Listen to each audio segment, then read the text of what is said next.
Have you ever wondered how a daring raid deep within the Arctic Circle during World War II significantly impacted the course of the war? Picture this: a covert mission, codenamed Operation Claymore, executed in the frigid landscapes of the Lofoten Islands, northern Norway.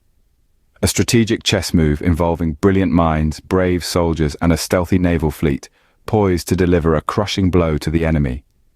What could such a mission entail? What secrets were captured? And what damage was inflicted on the Germans? Join us as we unravel the incredible story of Operation Claymore. The planning of Operation Claymore was a feat of strategic brilliance. A meticulous blueprint was laid out by the British High Command, with the Lofoten Islands of northern Norway, deep within the Arctic Circle, chosen as the target. Why were these remote islands selected? The Lofoten Islands were home to fish oil factories that produce glycerine, a key ingredient in the manufacture of explosives. By destroying these factories, Britain aimed to deal a major blow to the German war machine. The planning phase was marked by a delicate balance of audacity and caution. The mission was ambitious. It involved a daring raid on enemy territory, with the objectives of capturing prisoners, destroying infrastructure, and seizing intelligence. But it was also cautious. The commandos knew that they were heading into hostile territory and that their success hinged on the element of surprise. They trained rigorously, learning the lay of the land, studying the factories they were to destroy, and preparing for every possible contingency. Learning from previous operations, such as Collar and Ambassador, the planning phase was a masterclass in strategic foresight, with every aspect of the mission scrutinized and every potential pitfall anticipated. How exactly did this meticulously planned operation unfold?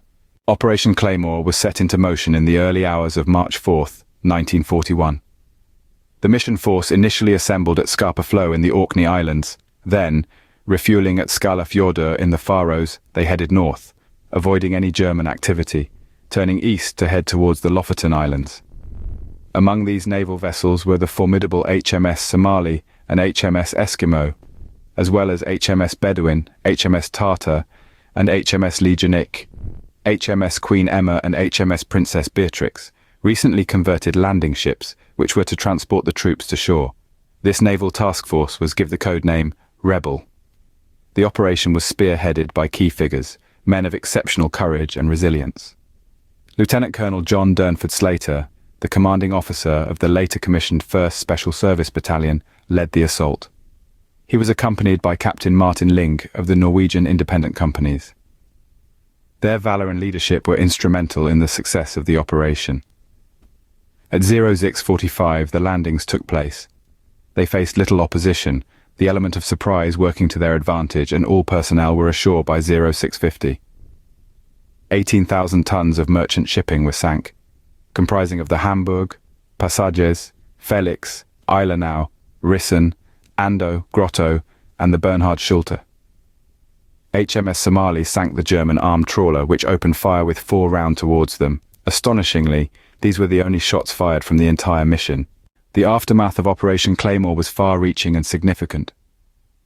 At Stamsund, the Lofoten's cod boiling plant was destroyed.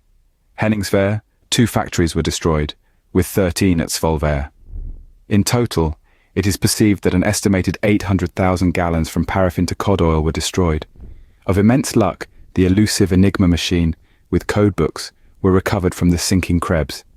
Once back at Bletchley Park, this enabled German transcripts to be decoded, saving thousands of lives in German U-boat attacks on Allied shipping in the Atlantic. Some 228 German soldiers had been taken prisoner, a significant blow to the enemy's manpower in the region.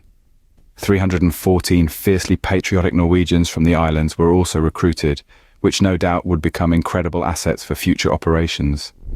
Moreover, the Commandos had destroyed 11 enemy ships, cutting off crucial supply lines and hampering the German war effort. The damage inflicted on the Germans was substantial, both materially and psychologically. The audacious raid sent shockwaves through the German command, shattering any illusions of the invincibility of their Arctic outposts. Back in Britain, the news of the operation was met with jubilation. Winston Churchill, the indomitable British Prime Minister, hailed the operation as a resounding success. He praised the bravery and skill of the commandos, proclaiming that their actions had dealt a significant blow to the enemy and lifted the spirits of the British people. In the grand scheme of the war, Operation Claymore was indeed a success.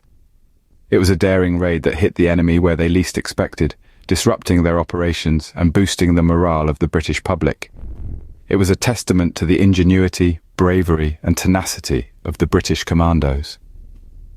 Operation Claymore was more than just a military operation. It was a statement of intent and a demonstration of resolve. Hitler was becoming very much aware that commandos were able to strike at any point throughout his German Empire.